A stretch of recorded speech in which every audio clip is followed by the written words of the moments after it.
Welcome, everybody, to the Ray Shasho Show, brought to you by the Publicity Works Agency. Each week, Ray spotlights in-depth interviews with legendary and up-and-coming authors and music artists. Ray also features the movers and the shakers of the music and publishing industries and suggests important methods for getting the most out of your public relations and marketing needs. Please welcome music journalist, author, and entrepreneur, Ray Shasho. Hello, everyone. I'm Ray Shasho, and welcome to the show where we spotlight legendary and up-and-coming music artists and authors, brought to you by the Publicity Works Agency. Call us today at 941-877-1552 or visit www.publicityworksagency.com. We shine only when we make you shine. Our very special guest today is songwriter and guitar hero Martin Barre. Martin has been the legendary guitarist of Jethro Tull for 43 years. His sound and playing have been a major factor in their success. Album sales have exceeded 60 million units, and they continue to be played worldwide, representing an important part of classic rock history. Martin's guitar playing has earned him a high level of respect and recognition. He was voted 25th best solo ever in the USA and 20th best solo ever in the UK for his playing on Aqualung. His playing on the album Crest of a Knave earned him a Grammy Award in 1988. Most recently, Martin Barre has announced the release of his sixth and most important solo album to date. Back to Steel celebrates the guitarist's 50-year career with a return to his roots of steel strings and electric guitars, released through Garage Records, and will be available through www.martinbarre.com, iTunes, and Amazon.com initially. Martin Barre has his band have started their 2015 tour throughout the UK and Europe. Following Cruise to the Edge in November 2015 in Florida, Martin and his band will also be touring the U.S. It is my great pleasure to welcome the legendary guitarist of Jethro Tull, Martin Barre. Welcome to the show, Martin. Wow, what an introduction. I'm I guess humbled. We're done now. I have nothing to say. You've left me nothing to say. Wow. Interview's over. Yeah, see ya. Bye. Okay. I've always regarded you as one of the top, and this is me, the top 5 rock guitarists of all time. I never thought you got your due, and you're the one musician who gave Jethro Tull rock and roll. Without you, there would be no rock and roll in Jethro Tull. Your riffs are intricate, unique, and every show is full of energy. Yeah, well, I like that. Yeah, that sort of ties in with the way I feel, that I'm the sort of hard edge of Jethro Tull. So, whenever Jethro Tull rocked, I like to think it was me that rocked. But it's good. It's been a great 43 years, and I'm taking the sort of hard edge of Jethro Tull, the sort of traditional way that Jethro Tull hit the States in the late 60s, early 70s, and carrying on that tradition of being a real sort of rock band with influences. Right. Yeah, I've seen you perform about 6 times at different stages of Tull. I'm originally from the Baltimore, D.C. area, which is Tull, all Jethro Tull. It's a very, very popular area for Jethro Tull fans. And you've always seemed to work extremely hard on stage. I mean, it's like the band's always demanded perfection. Is that pretty much it? You guys work that hard, huh? Yeah, well, we've always had a really high work ethic, and I think from the very beginning, maybe we took ourselves too seriously with the music, but right. I think when other bands were partying and having a great time, we were sort of stuck in a room learning music, rehearsing music, perfecting music. And I guess you could say we were sort of Jethro dull, but we took ourselves seriously, and I quite like that sort of that background. It sort of made my work ethic very, very strong. But I love rock music. I love the blues, and I love the fact that you can get energy on stage and really motivate an audience. So that's what ticks my box right now. You know, I've got that sort of history behind me, but I use it to my advantage, and I think discipline in music's really important. But my aim is to make an audience happy. Right, and, right. I do that through making the music really, really rock. Well, what was the songwriting steps for Jethro Tull? I mean, how did the songwriting go? Because you made now a lot of those rock and roll licks they were all created by you, pretty much. Well, I played them. Okay. So you know the process of writing and recording music is complex, and if you sort of try and analyse who thought of what, you'd probably spend hours around a table with lawyers, and it would be pretty useless exercise. But you know, at the end of the day, we all brought to the table our own personality, our own element to the music, and we all influenced it in bigger ways, in lesser ways, in more important ways. So it all worked, and I think the fact that it was a real contrast in personalities and styles of musical influences, that it worked so well. So you know, it was a formula that came together, and it did the job. Well, I'm going to give you credit for all the great rock licks like Minstrel in the Gallery, the opening of Aqualung, Locomotive Breath, New Day Yesterday, To Cry You a Song. I mean, that's, to me, all Martin Barre. Yeah. You know? Yeah, okay, I'll take it. It's me.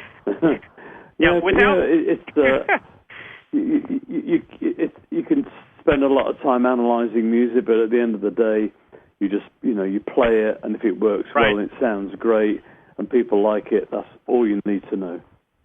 Well, you and Ian were such a great team together. I've interviewed Ian several times, and it was pretty cool because the last interview we really got off subject. I'm known for that. We talked about the Bible, the Quran, aliens, all kinds of stuff, which is really neat to see him actually want to talk about stuff like that, because in the old days, it wouldn't even be brought up. So now you're currently on a rather lengthy tour that so far extends out through January 26th and includes U.S. dates after the Cruise to the Edge tour, which, I just talked to Billy Sherwood before you. As a matter of fact, he filled in for you because I guess there was some other thing you had to do at the last minute last week. But Billy Sherwood did fill in for you, and he'll be on the Cruise to the Edge as well. And is this your first Cruise to the Edge? Yeah, it is, but it's really neat because I'd heard about it, and I had friends that had played on it. So it's nice. I know a lot of the guys that are also in bands playing on the cruise. But it was really, it sort of pushed us into the American market, and also on the back of it, we're in America and we're doing tour up the East Coast, and then the next year in 2016 we're going to do the West Coast and the Mid-States. So it's great. I've been wanting to come back to America for a long time, and my history is very much based in America, although I would never say that to a European or English journalist, but basically my heart and my music is evolved around what I've done in America, so it's a really, really important place to be for me. I can't wait to be back there, and I think it's going to be a really great tour. Well, we love you here, Martin. We always have, and I've seen some footage, on YouTube of your band, and it's tremendous. And I love the way you kind of improvise new ways to play Jethro Tull music. I mean, it's great. Some of your versions are better than the original. Okay. Well, I just think, if you don't sort of put your own personality into the music, then you're missing an opportunity. And I don't want to sort of paraphrase everything that's been going on for 40 years. So some things you can't change. Some bits of music are written in stone, and you just have to play them as they were. But I just think there's sort of room for interpretation, and a lot of other bands have done it. I just like to sort of put my own little piece of mind into the music and make it more my own. And I think because there's no flute, I have to sort of emphasise the guitar parts. Right. So I've changed them a bit, but I think essentially that the essence of the song and the music is still there, and I've anything I've done has made them more stronger, more rock orientated, more bluesy. Sure. You know, I'm a guitar player, and at the end of the day, I play rock music. I've always played it, and wherever Jethro Tull went, in folk or jazzy or classical or what prog, the basic thing with me was that I'm a blues rock player. I always was, and I always will be. Well, Tull started out as a blues rock band, right, from the very beginning. Yep. Yeah. But and those roots were that's where I started, and that's why I loved the band in 1968. You know that they were a great, exciting blues band in England, and I just thought, you know, this is the vehicle for me to get on board, and it was perfect for me. So I'm sort of going back to those roots a bit in what we do on stage, but and I think that's where we found our feet in America. You know, we came to America in '69, and it was rooted around blues and rock. We were a stadium band, and we played heavy music, and I think that's really what it's all about. It's all about the power and the energy of what we do. Now, the touring band, is that the same as the studio band? Like Dan Crest, will he be on tour with you? He definitely will, yeah, absolutely. And George Lindsay on drums and Alan Thompson on bass, is that the touring band? Yes. Oh, great. Yeah, they're wonderful musicians. They're cool. They're great, you know, and when I started 4 years ago, when I started my solo band, I had 6 musicians, and I sort of thought, you know, it was fun, but at the end of it, I thought, you know, I needed more space, and now we're just a 4-piece band, and you know, the space to play and to express yourself is so great, and I love it. You know, the great players, we have a great feeling between the 4 of us, right? And we really have a lot of fun. We really enjoy playing, and the other guys, you know, the different age groups. Some of them are really young. Yeah. Dan and George are in their 20s. It's brilliant. It's a real sort of crossover, and they love the music, and we all have an important part to play on stage. So it's a real band. It's a 4-piece band, and everybody is of equal importance. You know, I've heard this a lot. You know, it's like a new phase for you, like you know, with the new band. And a lot of people have been telling me, like John Mayall, very, very similar. You know, you got a younger band of very talented musicians, and he enjoys his band now more than any other band. You know? Yeah. Well, well, it's the same with me, because these young guys have got energy, they've got commitment. Right. That they're fresh, you know, that they're open to ideas. I mean, I know a lot of older musicians, and some of them are so miserable. You know, and there's a lot of people of my era, and I meet them and I go, you know, why are you so set in your ways? Why are you so miserable? You know, you've got so much to offer. I think young musicians relight the fire, and it's really important for me. You know, I really want to be the person that has all that freshness and energy. I never want to do a gig where I feel like I'm going through a routine. Exactly. So every show we play is great. It's just about enjoying the moment. It's so important. I know I've done live shows for 45, 50 years. If I go back into when I was a teenager, and you know, and playing live is such a great thing to do. It's such a precious moment every night, and it must never be anything but special. I tell you, you got a long way to go to perform. You're still a young man because John Mayall's still out there. I covered a show here in Sarasota. Yeah, and he's in his 80s, man, and he's bringing his equipment on stage and everything himself. So I was amazed. Well, I can relate to that. Yeah, but I just love it because basically that's what being a musician is. You hunt your gear.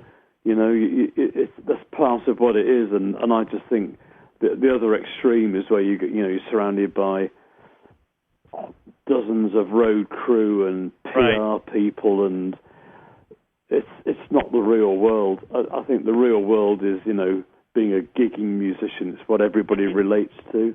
And it keeps your feet on the ground. You really have a basic lifestyle that's really normal, and that's what music's about. It's normal. It's about normal people. Right. Stories about everyday life. The music is for everybody. Mm-hmm. You're not special. You're just one of the crowd. It's about communicating with people. It's really important that you live a life that's on their level. You're not different, because different means it is not a good thing. I don't want to be different. I just want to be, I want to be like every other musician. Sure. And I go and see gigs and I enjoy music. I'd just be one of those people. Now, have you incorporated some girl singers sometimes on stage with the band? I saw them on YouTube. I have. You have? Yeah, I love that. I have. Yeah. They're brilliant. They're great. Are they going to be on tour with you? They're in Europe and England. But unfortunately, due to U.S. visa restrictions, man, I'm unable to bring them to America. But maybe nenext year. Next year, I shall work hard on bringing them over. And I was reading an interview by Derek Trucks, and he has the right attitude. He has as many people on stage as he can afford. Right. And his priority is having a great band. Everybody he wants is playing with him, and he makes no money. Yeah, That's I know. Perfect. Yeah, exactly. What a great attitude. So I'm sort of like him, if I can afford to do it, I will do it. And the girls are great. I love what they do within the music. So it's is that Alex? Is that Alex and Eleni? Is that the back? Yeah. Okay. Alex Hart and is it Eleni Andrea, right? I want to give them a little plug. Yeah, they're great. Yeah, they're wonderful. They're great. Yeah. Yeah. Now, you're of course you're writing a lot more. Are you singing as well on stage? Not yet, but every time we do a gig, I sort of sing along to the choruses, and I don't have a microphone. If I had a microphone, it would sound dreadful.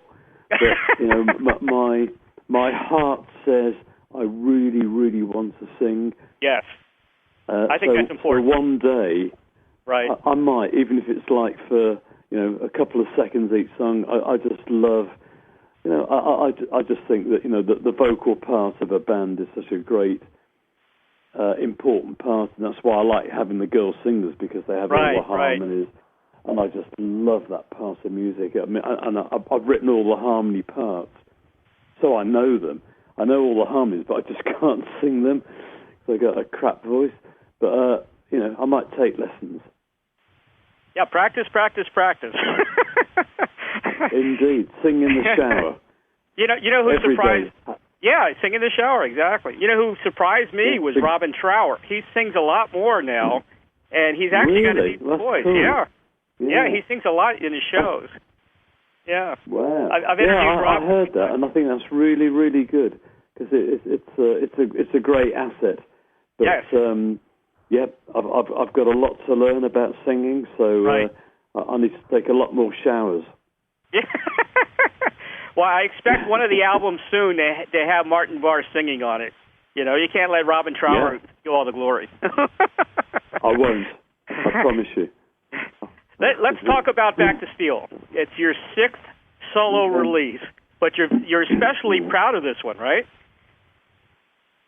Well, it's important for me because it's the first CD that I've made since Jethro Tull finished. So it's a real statement of what I'm all about. And it's easy enough to play Jethro Tull tracks. It's easy to do covers of Crossroads and Smokestack Lightning, whatever. You can do covers till the cows come home. But to write your own music and say, look, this is me. These are my lyrics. This is my music. Do you like it? Mm-hmm. And that is laying your soul bare, and which is what I'm doing. So it's.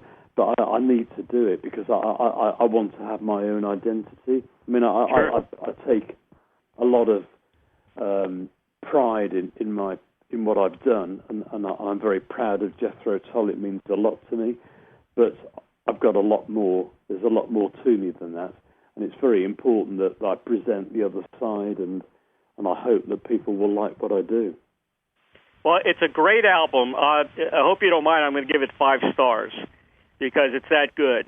It's a great album. I loved every track. Loved every track. You still got a couple of Tull tracks on there. You got Skating Away and Slow Marching Band, and the rest are all you. And I specifically I think I really do like the title track, Back to Steel. That's an awesome track.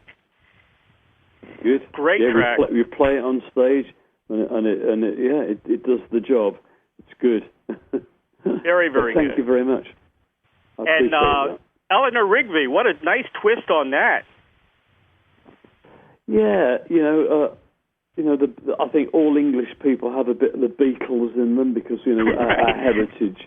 We're all brought up on the Beatles, and most English musicians learn every Beatles song, every Beatles album as it came out. It was just sort of something you did, and I've always really, really loved their songwriting, and I was sort of keen to do something that sort of reflects my upbringing. So that's why I did it.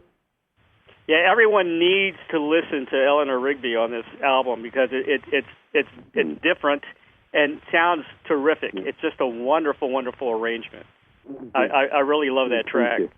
Yeah. Have you hung out with any of the former Beatles? Have you done anything with them? Oh yes. Yeah. Oh yes. I didn't know that. Be a name dropper. Huh. Should I drop a few names? Yeah, please. Okay. Well, I know them all. The only one I've never met is Ringo Starr. Okay. So I met John Lennon. I met Yoko Ono. Mm-hmm. Many years ago. I've actually worked with Paul McCartney in the studio. Oh, great! And George Harrison I met when I lived near his house in England.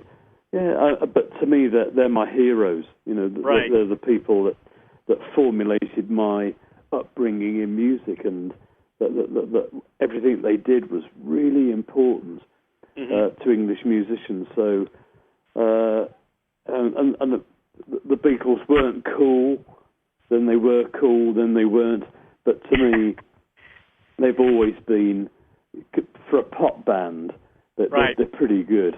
And when you look at pop music, it's pretty crap. But the Beatles were never crap. They were always good. And they were a chart band. They were pop music. They were teeny bopping idols. But their music was always 100%. Even the most simple songs were great songs. So they're pretty up there. Yeah, their songwriting was amazing, and the thing that really astonishes me is how fast they wrote most of their music. Yeah, and it wasn't easy. It wasn't sort of simple music. It was very clever and very melodic, and then sometimes the chords were simple, but the melody was stunning, and they never did anything that was sort of a throwaway. Like you buy an album nowadays and you'll hear a track off it and think, wow, I'll go and buy that album, and you buy it and the rest is rubbish. Yeah, exactly. It's so annoying, but the Beatles, you'd buy their album and you listen to the whole album, all the way through every time. There was nothing that was done that wasn't. It passed the test, and I hope that I live up to that, because I hope and believe that everything I do, that you go through the whole album and enjoy it from the beginning to the end. Well, you already have with Back to Steel, and I tell you, every Tull album is from beginning to end. You can't just listen to one track from a Jethro Tull album. That's impossible. Every album was great. Every album was great. The only album that people were a little nervous about, I think, was Passion Play, because it was so different. But it turned out to be, everybody liked it. Yeah, well, there's twists and turns in everybody's career, and right. Nobody's perfect all the time.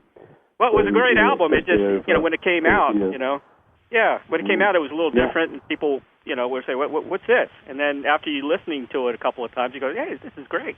You need surprises every once in a while. Yeah? Yeah, well, absolutely. Peace and Quiet was also a great track. That's a very bluesy tune. One of my favorites as well on the album. And, it's excellent album. Everybody needs to go out and buy this one, for sure. Good. Yeah, definitely. Great. You were talking about meeting the Beatles. I interviewed Julian Lennon, who's a heck of a nice guy, and Pete Best. I've talked to Pete, and I cover Ringo's show. Oh, really? Yeah. Ringo's amazing because he's such in great shape. He's still running around on stage, everything. What was it like working with Paul? What did you do with Paul? You were in the studio with Paul? Yeah, for about a week, and we did demos for Flowers in the Dirt, and a couple of things I did were released in Japan, I think. But it was amazing because it was somebody I was in awe of, and it was just a week in my life that I never ever thought would happen. Right. It was amazing. And so, John, I've heard so many things about John. What was your take on John? Does he have that quick wit, like everybody says? Yeah, he's just a very laid back, easy guy. Incredible. I mean, they all are. They incredible people. Yeah, we miss him a lot. Miss him and George a lot. Yeah, exactly. Yeah. I loved your comment on YouTube when you played "Thin as a Brick." Oh yes. I thought that was great. I just thought that to play the whole album is probably really hard work for the audience. Right. So I like to think that I give it the sort of the opposite. I give them the sort of the highlights. That was wonderful. Yeah. That was great. I hope you continue to say that on stage. I shall. Now you've said it, I will. Yeah, I will. The other album I thought was a critically acclaimed album by you was Order of Play. I mean, the way you played the Tull songs were absolutely fantastic and brilliant. And I believe you set it up like you were playing to a live audience, right? Yeah, we recorded it in 2 days, in 2 sessions. But amazing. It's sort of a live album, but we did it in the studio, and it was all one take of every track.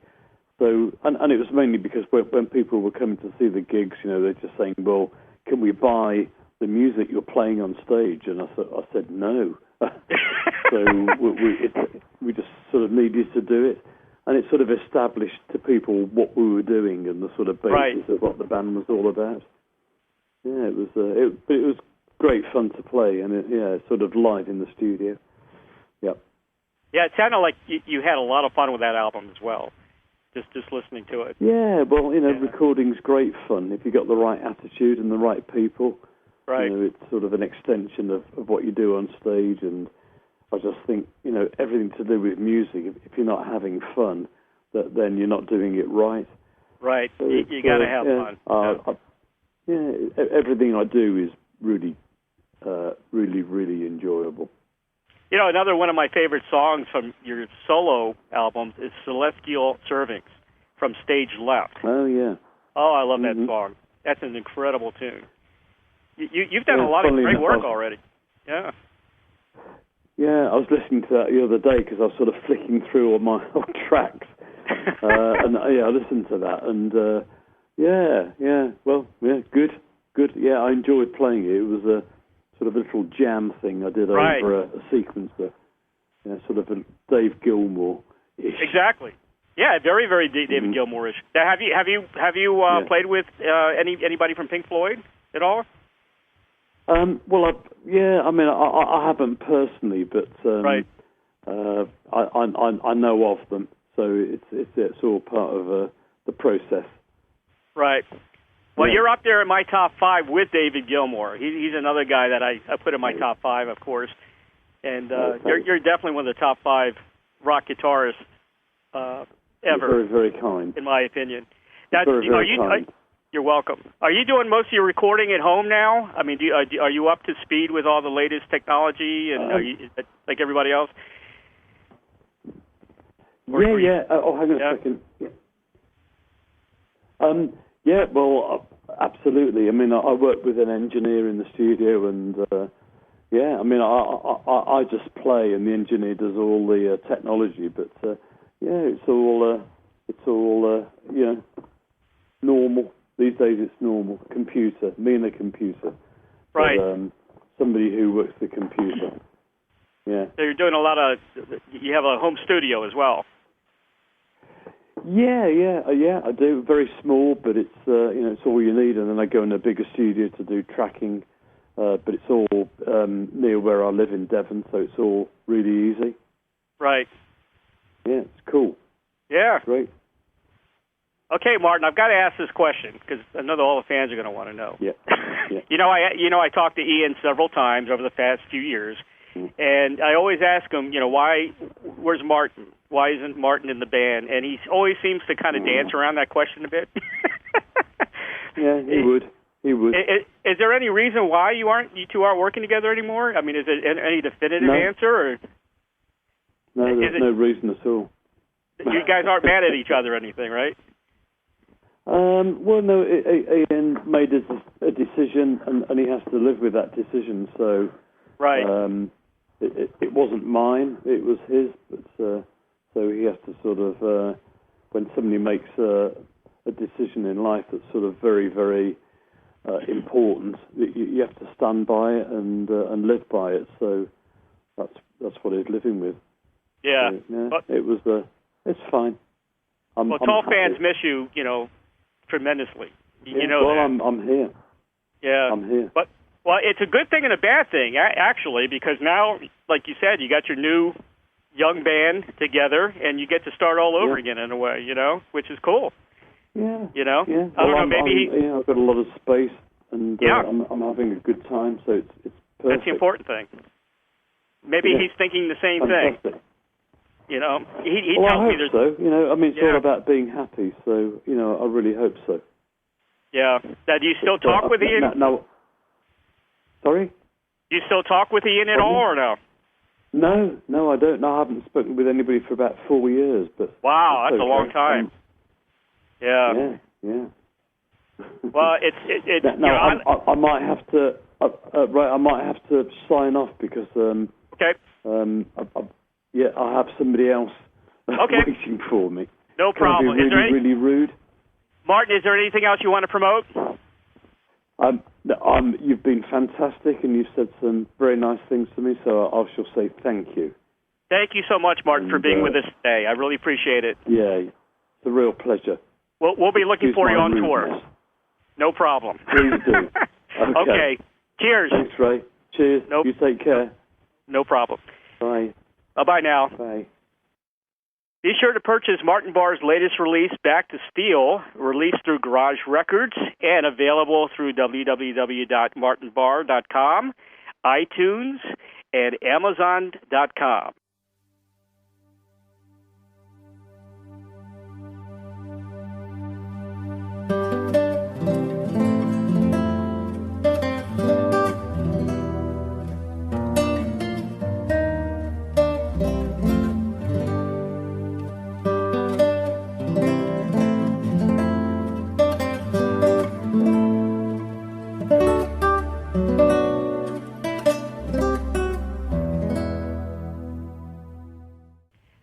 second segment of the show today welcomes another special guest, Anne Leighton, who is president of Anne Leighton Media, Music Services, Motivation, a multi-faceted company that helps artists who need development, marketing, and or promotional services in their careers.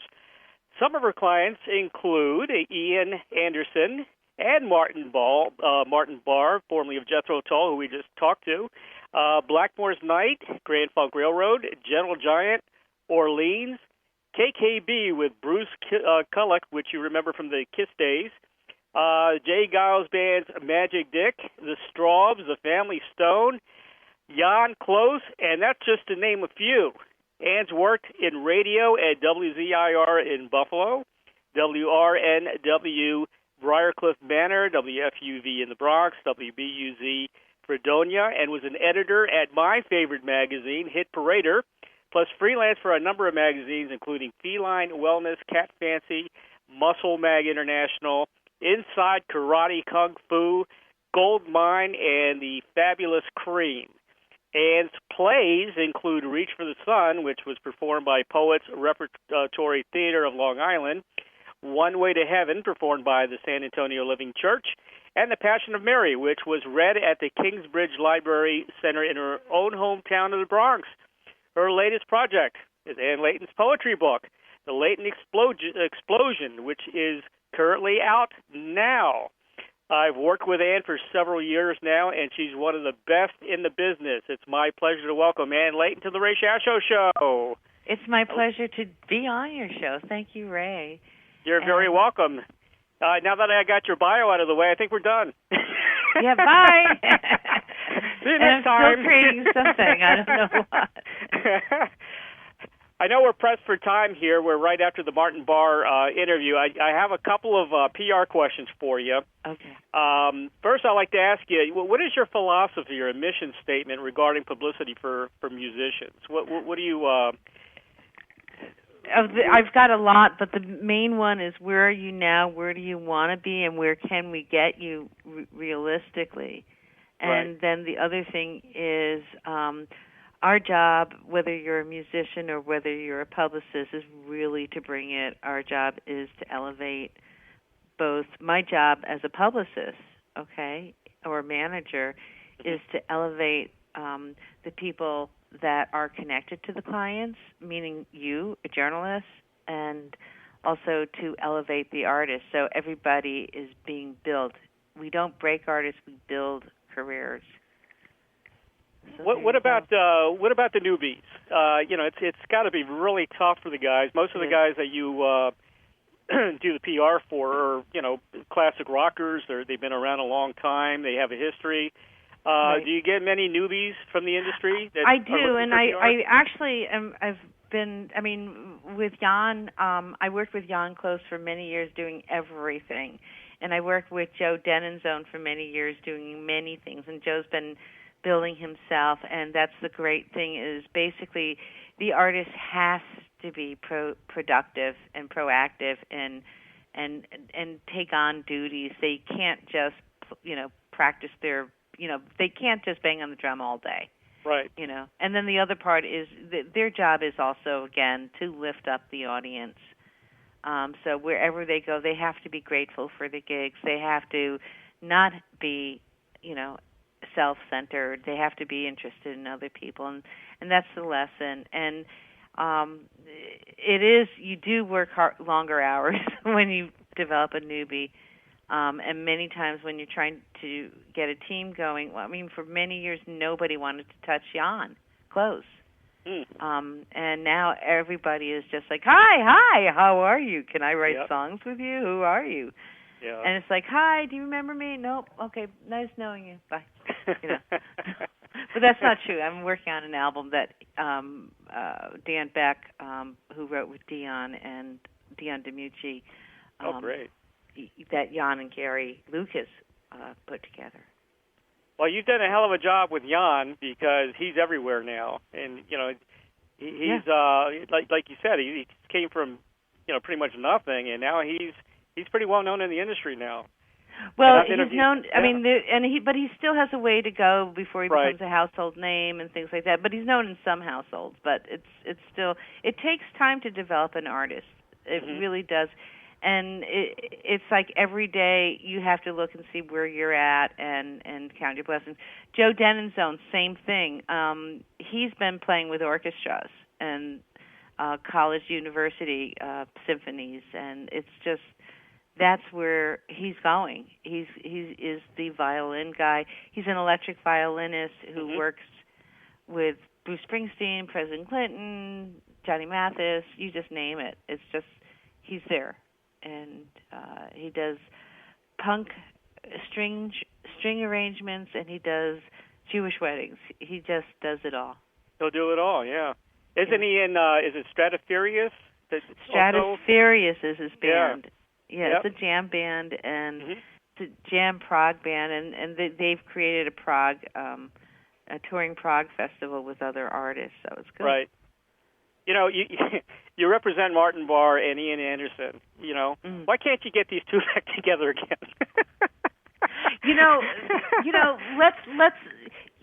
Let's look at it differently. They're creating new music. I know. It's evolution.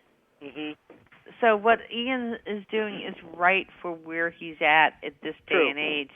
Yeah. And what Ian's doing is the rock musical, or it's Jethro Tull, about the inventor that his band was named after. He's doing the right thing.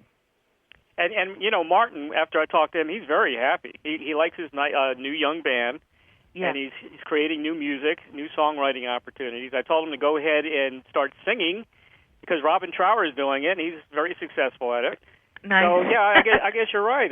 They're both very happy where they are right now. It's just the worst thing that the worst thing that you can do to a musician or anybody is what John Kolodner, who was an A&R guy, and everybody thought he was a great A&R guy. He was a horrible A&R guy. He wanted Don Dokken and George Lynch to reunite. He wouldn't sign bands unless they could get the original singer in the band or whatever. And it was just like, don't put these guys through hell. The fans don't know. Nobody knows what George Lynch is at the end of the day. You know, just let whoever is playing guitar with Don play guitar. The rest of the guys in the band really did not like their arguments. You know, and there are some musicians that just, you know, you don't want to work with some musicians. You want to work with people who are productive and happy. Right. So you have that insight, and you've been around the music industry for so long, so you're aware of that. You know, you can't go at it as a fan because it doesn't work. You know, it's like being a promoter. You know, trying to book your favorite bands. You can't do that.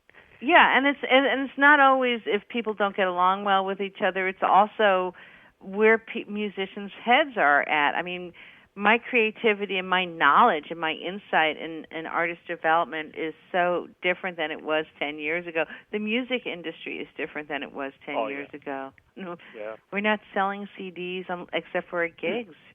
Yeah, it's very sad, you know, because, you know, I know you're a big fan of you know, rock and roll and classic rock and soul music, just like I am, and to see it kind of, you know, dissolving slowly, you know, and nobody there to pick up the pieces. It is sad. It's kind of sad. Well, one of the things that I've learned, and I work with, in addition to doing my marketing, I work with a couple of indie companies like Effective Immediately PR. I just started developing a project with Tommy Merrill Artist Group and and Jordy Gillespie.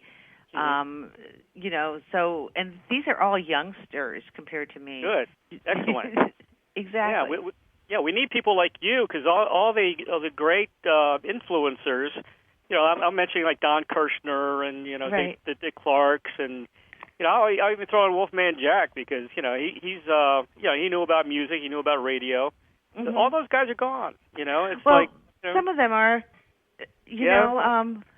No, I mean Scott Shannon is still he's doing an oldies radio show. Right. I used to do what you do, interviews. So Joan Baez and I did an interview, and this was like in 1990 or something like that, and she's like, oh, and I love hanging out with Amy and the other one from the Indigo Girls, Amy and Emily, at the Indigo Girls. And the lesson that Joan taught me is skew young. Learn from these kids, because young. Right. When Joan was 20 years old, she was on top of her game. And then when the Indigo Girls, Amy and Emily, came out, they're on top of their game when they were 20, 25 years old. Right. We have to do that. Exactly. I tell artists that all the time. I say, get involved, man. And Billy Sherwood. He'll bring in young. Yeah, he'll bring in young artists to a studio, and he'll help them out. That's a great attitude. Cool. And old artists. I mean, it was Chris Squire, and Billy's first connection with Yes was besides Chris, was really to help get the band organized and back on track again. Right. So there you go. So I'm helping Brenton Wood. I'm helping.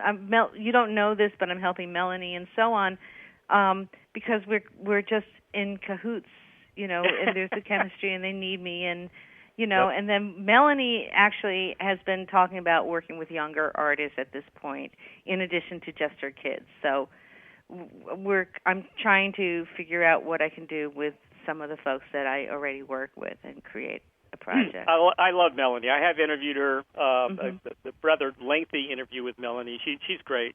She's an awesome artist. I respect her a lot as well. Yeah. And, hey, where's my Bretton Wood interview? I'm still waiting for that. You will be getting that. I mean, we still have to finish the album. One of the fun. Yeah, I mean, there's some of these artists go through turmoil, and sometimes in addition to helping older artists, you also have to help them clean house. Exactly. Yeah, I'm a big soul guy, R&B guy, because I grew up in D.C. and you from the Bronx, so I want to see more R&B and soul out there from all the legends. Me too. Got to work on that. All right, well, let's quickly talk about your latest project, the Layton Explosion, the Anne Leighton Explosion, which is your book of poetry. I'll open up the floor to you and tell me all about it. Okay, well, basically, I love to write, and ever since I was a kid, I've written poems. I see the world in an optimist point of view, even when I'm struggling and dying, or think I'm dying. So dramatic. But I also, I guess I tested well on abstract reasoning when I was a kid. So metaphors, and then my ears hear similes. So there you go. Awesome. Now this is going to be. It's currently out. It's going to be available, I guess, in most venues like Amazon and Barnes and Noble. And Absolutely. Is there a specific? Should they go to your site? It's workinggalrockandroll.blogspot.com or Anne Leighton, ANNE, Layton.com, and click on Writers. It'll be there. I'm going to actually put it also on my main page on my website. Oh, fantastic! What's the gist of the? Is it just positive messages, or what's the gist of the story? No, it's really based on a gal who's struggled but is an optimist. But yeah, I think that's probably the darkness meets light. Yin and yang. Right. So there's a lot of you in there? It's me. It's totally me. It's got humor. It does. B.B. Buell gave me a quote for the book. Anne Leighton is hysterical, so there you go. Yeah, I'm not like Dr. Seuss, but he is an influence. But so is Robert Frost and, Walt Whitman and all these other people, old school writers. Right. Well, we definitely need more Anne Leighton out there in the literary world, and the Leighton Explosion is out. I advise everybody to purchase it right from her site, or wait till it's on Amazon.com or BarnesandNoble.com. Anything else you'd like to promote? Future plans? I know you got so many things going on. I want to promote Phoebe Legere, actually. Okay, good.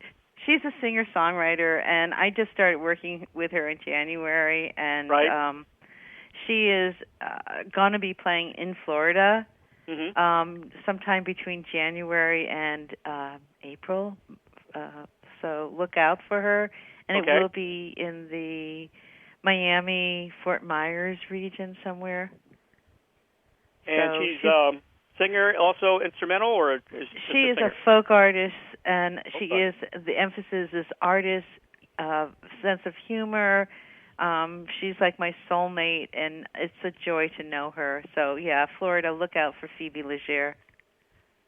Well, we'll make sure to get her on the show as well, okay? Absolutely. So we can promote all her works. Yeah, you'd love her. I mean, she opened for David Bowie's national tour. Really? Yeah. Wow. Yeah, how come you don't have David Bowie? He needs some help there. I don't know if he's retiring or what. No, he doesn't need my help. He doesn't need your help? No, everybody needs your help. He does fine. David does fine. Haven't heard from him for a while. I don't know if he was talking about not touring anymore. Yeah, he had some heart surgery about a year or two or three ago. I didn't know that. And then there was a recent album that was like a Berlin song. Berlin, that's a Lou Reed album, but it was a song that there was a video about Berlin. Bless him. I love him, and he can do anything he wants, except for whatever puts a strain on his heart. Right. Okay. Yeah. I just heard today. It was a Gary Rosington from Leonard Skinner had a heart attack. Oh man, yeah. I've got friends that are seriously praying for him. Yeah. I mean, it's kind of like this whole fellowship with classic rock artists, where we're all just praying for each other. When if somebody just passes or something like that, it's like whoa. Have you heard from Henry McCullough? No, I mean that's So Ray many years ago interviewed Henry McCullough, who I worked with, and Henry was the guitarist on My Love in that era with Paul McCartney. And I guess about 3 years ago he had a heart attack, and he's still in recovery from it. Still in recovery. It's just been really rough. Yeah. Yeah. Is he having any progress at all, or? I have no idea at this point. Yeah. It's something that we're all like watching and praying for. Right. Basically, I don't know if he's going to play out again. Yeah. That's a shame. He's such a great guitar player and songwriter as well. Yeah, and we periodically I check on Jimmy McCullough's Facebook page, and I check on Denny Sewell's Facebook page to see if they get updates, and nobody knows. Nobody knows, huh? Yeah, and I've not been in touch with him for a while. Yeah. I'm telling you. And thank you so much for being on the show today. And thank you for bringing Martin Barre to our show as well, and so many great artists that we've worked together with. But Anne is the kind of person that works 24/7. I can email her at 3 a.m, and I get an instant response back. So. And then I go to bed. And then she goes to bed, or has another cup of coffee. Who knows? Anne, thank you so much for being on the show today. And we'll be looking out for the Layton Explosion, which will be out very, very soon. It's out. It's here. It's here. It's here. Everybody, go to Working Gal, www.workinggalrockandroll.blogspot.com. You can buy it directly through the site, or again, wait for Amazon or Barnes & Noble to feature it as well. Thank you, Anne. You're welcome.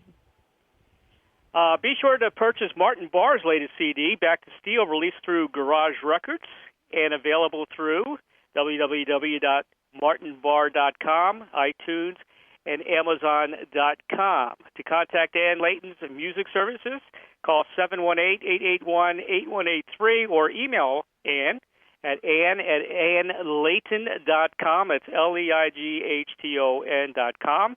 Visit the official website at www.anneleighton.com, and she's on Twitter, and she's on Facebook. Join me every Monday afternoon at 3 p.m. Pacific, 6 p.m. Eastern on the Ray Shasho Show. Again, very special thanks to Anne Leighton for our interview today with Martin Barre, and also for chatting with us. If you have comments or suggestions or would like to be a guest on the Ray Shasho Show, call 941-877-1552 or email us at ray@publicityworksagency.com. Have a great week, everybody. Thank you for listening to the Ray Shasho Show, brought to you by the Publicity Works Agency. Call 941-877-1552 or visit us at publicityworksagency.com, specializing in author and music artist publicity plans. We shine when we make you shine. Join Ray Shasho every Monday at 3 p.m. Pacific, 6 p.m. Eastern on BBS Radio, Station 1.